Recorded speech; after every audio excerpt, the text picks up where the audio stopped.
Halo Seman-Semania, selamat datang di Semanse Podcast. Nah, kira-kira udah lama banget ya kita nggak Semanse Podcast. Kayaknya kalau nggak salah terakhir tuh bulan lalu nih. Nah, tapi sebelum kita masuk ke topik pembahasan nih, kita ada bintang tamu spesial di sebelah kiri aku. Tapi sebelum itu, tak kenal maka tak sayang. Kenalin, aku Akila Diwanti Ramadhani, bisa dipanggil Akila sebagai host pada Semanse Podcast kali ini. Dan di sebelah kiri aku ada Kak Emir Lukman Amanullah dari Forum Anak Kota Semarang. Halo. Nah, teman-teman, tahu nggak sih kalau misal Kak Emir ini adalah Ketua Forum Anak Kota Semarang nih teman-teman. Nah, kita sebelum mulai ke topiknya nih, mungkin kita bisa tanya-tanya sedikit kali ya tentang Kak Emir. Boleh. Oke, nah karena kan di sini aku kelas 10 nih Kak. Nah, aku mau tahu dong kalau Kak Emir ini kelas berapa sih gitu. Oke. Jadi kebetulan kita sepantaran nih, Gil. Oh, Jadi sepantaran. iya, aku juga kelas 10 Kelas dan 10. aku bersekolah di SMA Negeri 4 Semarang. Oke, yang nonton di sini ada nggak nih yang dari SMA Negeri 4 Semarang? Bisa komen di bawah ya teman-teman. Iya. Nah, oke. Jadi topik pembahasan kita pada Semanse Podcast kali ini adalah OXIA atau Online Children Sexual Exploitation and Abuse atau eksploitasi dan kekerasan seksual anak di ranah daring. Nah, kira-kira apa ya itu OXIA? Menuju pertanyaan pertama untuk Kak Emir. Nah, Kak Emir, istilah OXIA mungkin kan masih asing ya. Lalu juga banyak banget nih buat anak muda. Nah, menurut kakak, kenapa sih penting banget kita sebagai anak muda, khususnya untuk Gen Z nih, tahu dan ngerti soal OXIA ini, Kak? Oke. Jadi tadi kan udah dipaparin ya sama Akila nih. Oke. Nah, tadi terkait dengan pengertian dari OXIA itu sendiri. Jadi Online Child Sexual Exploitation and Abuse. Nah, jadi itu menjadi salah satu isu yang krusial juga dan menjadi fokus juga dari kalau di Forum Anak tuh di tingkat nasional itu tahun 2024 tuh menjadi salah satu fokusnya. Oke. Jadi menanggulangi permasalahan seksual di ranah daring ini karena memang awalnya ini kan menjadi salah satu ini ya tahapan di mana adanya evolusi ya. Jadi sebelumnya kita interaksinya hanya dengan langsung ini tatap muka seperti ini dan sekarang kita interaksi juga ada melalui media sosial. Bener banget Nah, tuh, Kak. interaksi melalui media sosial ini juga ternyata itu ada bahayanya nih. Jadi ada Oke. hal-hal yang perlu dihindari juga. Nah, Apa salah tuh? satunya kekerasan berbasis online ini tadi. Nah, kenapa sih kita harus benar-benar fokus banget di sini dan sebagai remaja ya di sini ya, kita harus benar-benar tahu nih dan juga menghindari adanya kejadian seperti ini. Karena memang tentunya sangat merugikan untuk diri kita masing-masing. Siap. Yang dimana apabila kita terlibat ya di sini ya ini itu justru akan merugikan diri kita karena kita menjadi korban dari adanya kekerasan di media sosial ini. Oke, gitu. Jadi memang secara garis besarnya nih teman-teman, OXIA itu adalah eksploitasi dan kekerasan seksual tuh yang di ranah daring ya, Kak. Ya, Kalau singkatnya misal seperti itu. dari yang tadi Kak Emil sebutkan nih, kalau misal kita kemarin-kemarin nih ada lakukan secara offline gini nih ketemu, Ya. masuk secara langsung dan ternyata sekarang itu ada yang dari di ranah daring juga nih teman-teman. Dan Betul. kita sekarang juga berkomunikasi juga melalui media sosial gitu ya, Kak. Nah, tapi nih Kak, kan anak muda sekarang tuh sangat aktif ya Kak, termasuk Kak Emir juga dong pastinya. Yes. Aktif banget di medsos. Kak Akila lebih aktif Oke, sih aduh, sekarang. enggak dong ya. Habis itu, nah tapi tuh kita tuh sadar nggak sih sebenarnya kalau di balik itu ada banyak bahaya loh kayak eksploitasi seksual online. Nah, kalau menurut Kak Emir sendiri tuh gimana? Oke. Jadi dari hasil ini ya pengalamanku pribadi ya. Jadi pengalamanku pribadi untuk nanya-nanya ke teman-teman. Jadi tentang udah pada tahu belum sih OXIA itu apa? Oke. Mungkin di sini teman-teman juga ada yang baru tahu ya kalau OXIA itu ternyata tadi kepanjangannya kekerasan Iya. online ini ya. Nah, jadi dari hasil aku nanya itu hanya cuman ya kayak ngobrol nyantai gini sih. Itu banyak yang belum tahu. Nah, dan juga banyak yang punya pengalaman bahwasannya sebenarnya bukan banyak sih, tapi ada yang punya pengalaman kayak, berarti dulu aku hampir ya terkena ini. Nah, jadi itu juga membuktikan bahwasannya ya ada yang belum tahu juga karena banyak banget pendekatannya. Justru biasanya itu dari orang yang lebih tua, orang lebih dewasa. Jadi ada grooming ya namanya ya istilahnya. Kan lagi banyak banget nih grooming ya dari wah ini kasusnya lagi banyak banget dari entah dari guru yang sebenarnya dari tenaga pendidik yang seharusnya melindungi tapi ternyata juga ada kasusnya seperti itu dan juga dari berbagai macam lain-lainnya. Nah, jadi masih banyak sekali yang belum sadar karena memang kita perlu benar-benar paham dulu dari OXIA ini apa dan juga perlu benar-benar hati-hati. Jadi kita harus benar-benar bisa memilah dan memilih gitu. Oke, jadi teman-teman, karena sebenarnya tuh kita tuh banyak ya dari kita itu sebenarnya tuh belum tahu nih bahwasanya ternyata kejadian yang dia alami itu termasuk OXIA gitu kan, karena belum pada banyak yang paham ya Kak tentang OXIA sendiri itu apa. Nah, tapi tuh Kak, kan Oxia tuh kadang bentuknya agak nggak kelihatan jelas ya, mungkin kayak agak samar-samar atau mendekati gitu. Nah, kira-kira Kak Emir bisa nggak sih kasih contoh nyata yang sering kejadian gitu, kayak tapi itu suka dianggap biasa gitu oleh anak-anak zaman sekarang gitu? Oke. Yang paling banyak itu adalah kakak-kakaan. Oke, Kak, Makanya gimana tadi kan tuh? aku udah bilang ya, itu Mm-mm, salah satu contohnya itu yang cenderung banyak itu dari yang udah lebih dewasa. mm-mm. Yang dimana udah di atas 18 tahun lah udah dianggap dewasa kan. Nah, cuman dia ada misal akrab sama anak di bawah umur. Oke. Nah, kadang justru modusnya itu melalui kedekatan itu. Hmm, Jadi awal mulanya ya cuman sekedar ngobrol bareng, sharing bareng. Mungkin ya ada yang sampai video call, ada sampai lain-lain. iya. Dan dari kedekatan itu justru biasanya ada yang bener-bener punya niatan untuk sampai ke sana. Jadi ya ada yang dia modusnya Mm-mm. itu dari beberapa sharing juga itu ada yang modusnya tuh dia bener-bener kayak ada ngasih hadiah dulu, ngasih Oke. apa, tapi lama-lama minta sesuatu nih. Nah, Mhm. makin lama sampai ke hal-hal yang Hai. enggak. Iya, Nah, oke. apalagi kalau targetnya banyak korbannya kan perempuan di sini. Yap. Nah, korbannya perempuan karena emang perempuan itu rentan, apalagi udah masih anak-anak, terus Mhm. juga perempuan tuh jadi rentan banget. Iya, bener banget. Nah, jadi ini juga jadi kondisi yang dimana sangat rentan bahaya ini Hmm. tadi. Makanya banyak banget yang karena nggak paham ini tadi, nah itu justru termakan dengan Oke. modus-modus ini. Oke, jadi banyak banget teman-teman kasus di luar sana itu yang ternyata kasusnya itu kayak apa ya, justru kayak kakak-kakaan tadi ya, kayak Iya, dari orang yang lebih dewasa tuh yang mengenali gitu, dekat dengan seorang anak gitu yang awalnya modusnya dikasih hadiah dulu, dikasih mainan, melalui pendekatan, dikirim barang-barang, tapi menuju ke sana itu menuju hal-hal yang tidak sepatutnya untuk dilakukan. Apalagi pada anak-anak yang bahkan belum mengerti apakah ini tuh benar atau salah gitu, teman-teman. Nah, tapi kalau menurut Kak Emir sendiri nih, biasanya kebiasaan online apa sih yang tanpa sadar tuh bikin kita lebih rentan gitu jadi target Oxia? Nah, oke. termasuk soal oversharing juga tuh Kak, gimana tuh? Oke. Nah, oversharing ini juga termasuk salah satu hal ya yang Hmm, dimana itu jadi awal pintu sih biasanya. Jadi banyak nih yang dia itu awalnya kenalan dulu, kenal lewat online. Boleh kenalan nggak? Terus ya hmm, mungkin karena oh lumayan nih nambah relasi mungkin ya kan mungkin ada yang kepikiran kayak gitu. Ya oke kenalan, jalan-jalan-jalan, tapi mungkin belum mengenal lebih langsung karena kan justru banyaknya itu sebenarnya belum pernah bertemu oke, secara fisik. iya, Nah, itu belum pernah bertemu secara fisik tapi sudah terlanjur nyaman. Oh, nih kayak bisa mengayomi aku banget. Apalagi kalau hmm, mungkin teman-teman yang membutuhkan perhatian lebih, oke, yang mungkin belum mendapatkan perhatian dari pihak lain ya. Mungkin dari keluarganya belum mendapat perhatian. Nah, terus mendapatkan perhatian dari orang orang lain, lain, apalagi yang dirasa lebih dewasa, mungkin bisa menggantikan perannya. Kalau oke, memang sebenarnya niatannya adalah benar-benar baik, maka itu menjadi hal baik. Nah, cuman oke, justru ini yang banyak dimanfaatkan biasanya oleh iya bener banget, pihak-pihak yang tidak bertanggung jawab hmm, ini. Nah, itu yang justru menjadi awal tuh dari oversharing ini tadi dan mulai lanjut ke yang tadi komunikasi biasa masih lewat telepon apa-apa sampai akhirnya ya itu ada yang sampai ngasih ini aku beliin ini tapi oke, nanti gini ya. iya iya iya Nah iya, sampai ya terbawa ke situ sebenarnya emang mungkin ada yang prosesnya cepat dan mungkin ada yang lama ya kayak itu pendekatannya itu. pendekatannya gitu. Jadi memang banyak kasusnya itu justru yang terjadi di media sosial ya Kak, kayak Iya, apa ya, temen online gitu iya ya, teman temen online online ya, banyaknya. bahkan teman-teman online itu kita nggak ngerti gitu asal usul jelasnya dari mana. Iya. Alhamdulillah kalau dapetnya yang baik ya Kak ya, itu syukur-syukur Alhamdulillah yang kalau baik.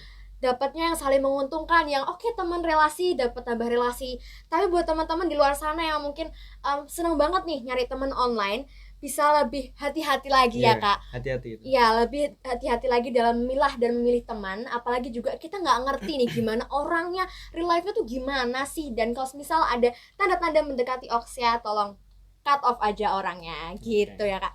Nah, tapi kita tuh banyak yang mikir nggak sih Kak, kayak asal kirim foto atau video gitu loh Kak, berarti Hmm. aman-aman aja. Kayak misalnya, aku ngirim foto ke ini, padahal aku belum tahu dia orangnya seperti apa. Dan Hmm. aku anggap ya aman aja, kan cuma temen Hmm. kan cuma teman kayak gitu. Lalu kayak menurut Kak Emir ini tuh bener nggak sih atau sebenarnya kayak cuma mitos aja gitu, ngirim foto asal video asal tandanya aman gitu? Oke, mungkin lebih ke ini ya, kayak yang aku tangkap nih dari yang Mm-mm. Akila maksud itu cenderung kepada asal masih ngirim foto atau video itu masih aman gitu kan. Iya, Walaupun hanya ke teman ini tadi. Nah, oke.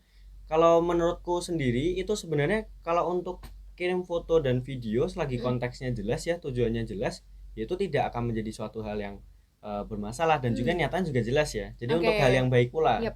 Nah, tapi kalau justru ada modus-modus ke arah yang ke arah yang salah ini tadi, nah itu justru yang berbahaya. Karena juga ya itu pendekatannya itu memang benar-benar istilahnya mereka benar-benar bisa mengambil perhatian dari anak-anak itu sendiri, bisa mengarahkan lah istilahnya, karena mereka juga kebanyakan dari pelakunya itu emang usianya cenderung lebih dewasa. Jadi bisa lebih mengayomi. Nah dari mengayomi tadi, nah kalau ngomongin soal mitos apa fakta ya, kalau menurutku sih cenderung kepada mitos, karena dari adanya kita yang melalui dengan ini tadi itu memang bisa benar-benar membukakan itu pintu ke arah sana. Kalau kita nggak bisa menjaga dan juga membatasi diri kita sendiri gitu. Oke, berarti memang harus lebih berhati-hati ya Kak. Jangan asal kirim foto atau video teman-teman kalau misal belum terlalu kenal, belum pernah bertemu, jangan sampai kirim video atau foto yang bahkan yang aneh-aneh gitu ya. Jangan sampai ya Kak ya. Nah, kalau dari Kak Emir sendiri nih pernah nggak sih kayak bahas Oxia di forum anak atau di media sosial gitu? Lalu gimana sih reaksi orang-orang di sekitar? Oke, kalau untuk bahas Oxia ini sendiri di forum anak pasti udah jelas lah kan, karena kita tuh sering banget sharing-sharing soal ini tentang ya tentang bullying, tentang kekerasan seksual. Oxia ini kalau lebih kepada yang di ranah daring ya benar. Iya, daring benar. Ya di digital. Nah, itu emang pasti banyak banget. Dan kalau dari teman-teman forum anak pasti udah tahu ya kalau dari forum anak. Nah, cuman ya itu tadi waktu aku coba tanya ke teman-teman yang di luar dari forum anak, itu juga masih banyak yang belum mengenal, banyak yang belum tahu. Makanya tadi kan di awal aku sempat ada sharing sedikit cerita ya. Itu bener-bener ada yang belum tahu. Nah, makanya lewat podcast ini keren banget ya nih ya, dari keren banget dong pastinya. Apa tadi nama podcastnya ini? Semanse Podcast. Semanse Podcast ini keren banget nih, memfasilitasi banget ya untuk teman-teman di sini bisa belajar hal-hal yang keren-keren ini. Penting banget soalnya ini tentang pemahaman tentang Oxia ini. Nah, kalau boleh tahu nih Kak, kira-kira dari forum anak sendiri itu ada nggak sih upaya supaya kita itu sebagai anak-anak muda yang bahkan belum tahu apa itu Oxia agar bisa tahu gitu? Oke, kalau dari forum anaknya sendiri kita coba untuk pendekatannya itu melalui adanya sosialisasi, adanya pelatihan juga ke agen-agen forum anak, dan juga ada sharing seperti ini di ranah online juga ya. Ini kan nanti kan diupload di media sosial gitu. Nah, itu juga kita pendekatan melalui hal-hal ini. Dan kalau untuk dari masing-masing pribadi anak-anak, remaja ya, terutama fokusnya di sini itu memang perlu benar-benar untuk memahami. Jadi kita perlu memproteksi diri kita sendiri, karena sebagaimanapun sekuat apapun ya istilahnya, sebesar apapun upaya dari orang luar, kalau dari kitanya sendiri tidak membatasi, maka tidak akan ada hasilnya, tidak akan bermanfaat pula. Jadi kembali lagi kepada diri kita masing-masing yang harus memproteksi diri kita, harus benar-benar paham dan menghindari adanya pendekatan ke arah-arah Oxia. Jadi kesimpulannya teman-teman, di sini itu teman-teman harus pintar-pintar memilah dan memilih teman, lalu juga pintar-pintar menjaga diri, menahan diri, membatasi yang seharusnya teman-teman tidak sampai ke sana, jangan sampai ke sana kalau diusahakan ya teman-teman gitu. Nah, tapi kan Kak, dari Oxia itu banyak banget korbannya nih Kak. Nah, kan kadang kita juga tahu nih kalau bahwasanya banyak banget korban tuh yang takut banget nih cerita karena malu atau takut disalahkan, kayak takut bahkan jadi ini timbal balik, jadi bumerang buat dirinya sendiri. Nah, gimana sih Kak cara kita itu sebagai teman supaya kita tuh bisa saling support dan menjadi support system yang baik gitu? Kalau sebagai teman ya, tentunya kalau kita perlu pahami dulu adanya korban Oxia ini ya. Tadi kan lebih kepada korban ya. Nah, untuk korban dari Oxia ini pada dasarnya kebanyakan dia dari yang belum mengetahui. Jadi dia memang dasarnya belum tahu dan ya makanya dinamakan korban, karena memang dia dasarnya tidak tahu dan bukan atas keinginannya sendiri ya, karena kan dia seperti digiring istilahnya. Ya seperti domba digiring gitu kan. Nah, maka apabila ada mungkin teman kita yang mengalami hal tersebut, kita perlu untuk menjadi pendengar terlebih dahulu tanpa memberikan judgement. Jadi kita dengarkan terlebih dahulu gimana awalnya, terus gimana yang dirasakan sekarang, yang dikhawatirkan apa, dan yang diinginkan itu apa. Diinginkan di sini adalah bantuan yang diperlukan, apakah cenderung kepada hanya didengar saja atau butuh untuk lebih ditindaklanjuti, ada pendampingan. Karena kalau untuk dari Dinas DP3 sendiri kita ada UPT DPPA, terus juga ada berbagai macam fasilitas-fasilitas lainnya yang memang difokuskan untuk memberikan pemberdayaan kepada perempuan dan juga perlindungan kepada anak. Jadi memang ada untuk peran dari forum anak sendiri itu juga kita sebagai perantara ini tadi. Gitu. Jadi buat teman-teman yang belum tahu DP3 itu apa, DP3A adalah Dinas Pemberdayaan Perlindungan Dinas Pemberdayaan Perempuan dan Perlindungan Anak ya teman-teman. Oke. Nah dalam DP3 itu ada yang namanya Forum Anak nih teman-teman. Buat teman-teman di luar sana yang mungkin ngerasa nih butuh banget bantuan dan butuh banget ditengar, teman-teman bisa banget loh hubungin Forum Anak di IG-nya @forumAnakSemarang, dan teman-teman bisa Betul. curhat tanpa diketahui siapapun. Dan apabila teman-teman benar-benar butuh tindak lanjut, jangan lupa dan jangan takut dan jangan segan-segan untuk datang ke DP3A atau dapat melalui Forum Anak Kota Semarang gitu ya Kak Emir Ya, betul ya. banget. Oke. Nah, tapi tuh Kak, kadang kan banyak banget tuh ya Kak, pelaku oksia tuh kayak bisa aja tuh nyamar ya, jadi temen, bahkan jadi seumuran. Padahal ya itu tadi bisa jadi orangnya lebih dewasa, kita udah tahu kan Kak. Kayak oke, ini orangnya ternyata udah 30 tahun nih, tapi dia bahkan justru nyamar karena di daring itu kan tidak diketahui ya, Iya bisa sih. jadi siapa saja gitu. Banyak banget. Nah, kira-kira dari Kak Emir sendiri tuh ada nggak sih tips biar kita itu bisa lebih peka gitu sama tanda-tanda bahaya hal-hal seperti itu? Oke, jadi kuncinya adalah proteksi diri. Kembali lagi ya, kunci paling utama adalah proteksi diri. Karena kita tuh mau pendekatannya dari pihak lain bagaimana, itu apabila kita yang memberikan proteksi yang kuat, itu pasti kita akan terlindungi insya Allah. Berdoa juga jangan pernah lupa Berdoa. ya. Oke. Nah, jadi jelas apabila ada modus-modus yang mulai mengarah ke sana, nah kita perlu untuk langsung yang pertama itu konsultasi kepada orang dewasa yang kita percaya, yang memang benar-benar kita percaya seperti keluarga kita, ayah atau bunda atau ke kakak yang memang bisa benar-benar melindungi kita. Oke. Dan juga kalaupun mungkin belum ada sosok yang bisa untuk diajak cerita, itu bisa kepada itu tadi ke dinas juga bisa ke DP3A yang memang mengayomi ya, tugasnya mengayomi. Dan kembali lagi kalau untuk dari masing-masing orang tuh paling penting adalah proteksi diri gitu. Oke. Jadi kuncinya adalah proteksi diri sendiri. Jadi kuncinya itu adalah proteksi diri ya teman-teman, karena kita juga sebagai Gen Z nih, kita juga nggak mau dong ini kena hal-hal yang tidak diinginkan seperti ini. Jangan sampai mudah dimanfaatkan ya teman-teman, apalagi sekarang tuh media sosial udah sering sekali dipakai ya Kak. Jadi mungkin teman-teman di luar sana yang menonton podcast ini yang belum tahu apa itu oksia kan, jadi sekarang udah tahu kan apa itu oksia, dan teman-teman bisa tahu ciri-ciri oksia itu apa saja. Apabila hal itu akan terjadi gitu ke teman-teman, teman-teman bisa proteksi diri. Itu tadi, proteksi diri, bisa cerita dulu nih ke orang tua, cerita dulu ke teman. Kira-kira kalau kalian bingung nih tanda-tanda kayak gini tuh kira-kira apa ya, itu teman-teman bisa langsung aja tuh, kalau misal ragu bisa searching dulu ya di media sosial, udah banyak banget ya membahas tentang oksia juga. Nah itu tadi, dan teman-teman jangan takut untuk bercerita, at least cerita ke teman sebaya dulu ya teman-teman. Dan kayak dipastikan aja apabila ingin bercerita, dipastikan temannya itu yang benar-benar dapat memahami teman-teman supaya tidak dapat dihakimi gitu, tidak dapat judgment gitu. Nah kira-kira juga nih kalau misal Kak Emir gitu, kayak gimana caranya Kak Emir itu buat ini nih ngerespon teman-teman yang sekiranya itu ini nih ada dampak-dampak oksia gitu, atau hampir terkena oksia gitu. Dari Kak Emir sendiri gimana sih cara menanggapinya? Oke. Ini berarti aku sebagai orang yang diajak cerita ya. Oke, ini aku pengen memberi tahu juga bukan hanya untuk diriku saja tapi juga ke teman-teman di luar sana, menambahkan dari Akila tadi, apabila ada mungkin teman kita yang menceritakan hal-hal itu kan sebenarnya berbau sensitif ya, lebih kepada privacy kan. Tapi dia menceritakan kepada kita, itu artinya dia sudah percaya dengan kita. Maka untuk teman-teman di luar sana yang pernah mendapati cerita seperti itu, atau mungkin nantinya ada yang mungkin suatu saat nanti ada diceritakan tentang hal seperti itu, maka perlu untuk menjaga rahasia itu, menjaga kepercayaan dari teman kita.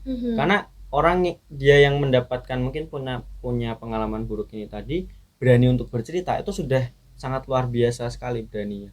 Karena pasti kekhawatirannya sangat besar pula, dan kita sebagai orang yang mendengarkan itu harus bisa untuk menjaga dan juga membentuk kepercayaan dari teman kita itu selalu terjaga seperti itu. Oke, gitu ya teman-teman. Jadi itu pesan dari Kak Emir nih. Nah, gak disangka-sangka kita udah di ujung acara podcast nih teman-teman.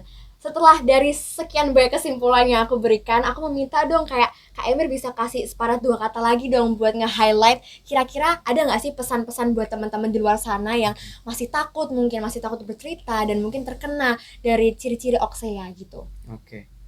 Kalau mungkin untuk teman-teman di luar sana yang pernah mengalami ya, yang pernah mengalami dan pernah menjadi korban dari oksia ini sendiri, jelas harus semangat dan jangan putus asa, karena teman-teman di sini yang sebagai korban tentunya tidak bersalah.